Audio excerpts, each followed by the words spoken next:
பழம் வேணுமா சுடாத பழம் வேணுமான்னு பசியில போய் இந்த மாதிரி கேட்டா அவங்க என்ன சொல்லுவாங்க, வேற ஏதோ ஒரு பழத்தை போடுப்பான்னு சொல்லவும் மரத்தை அந்த பையன் குலுக்குறான். அப்ப அந்த பழமெல்லாம் கீழே விழுகுது.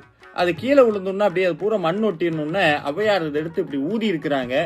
மேல இருந்து அந்த பையன் கேட்டிருக்கான், என்ன பாட்டி பழம் சுடுதான்னு.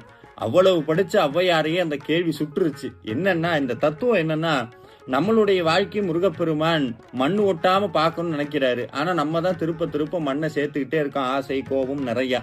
முருகான்னு சொன்னா அந்த மண்ணெல்லாம் போயிடும். அப்படி இந்த அற்புதமான நாவல் மரம் இன்னைக்கும் இருக்குங்க. பழமுதிர் சோலை போனா அந்த விநாயகர் கோயில் பக்கம் அந்த மரத்தை பார்க்க முடியும். இதுல என்ன அதிசயம் அப்படின்னா, எல்லா நாவல் மரமும் ஆடி ஆவணி மாதத்துல மட்டும்தான் பூக்கும் காய்க்கும் அந்த கனியும் உருவாகும். ஆனா இந்த நாவல் மரம் மட்டும் முருகனுக்கு உகந்த ஐப்பசி மாதம் சஷ்டி அந்த நேரத்துலதான் இந்த நாவல் மரம் பூக்கிறது. ஏன்னா முருகனுடைய பாதம் எனும் பூ பட்டதல்லவா. நீங்க முடிஞ்சா போய் பாருங்க, தரிசனம் பண்ணுங்க.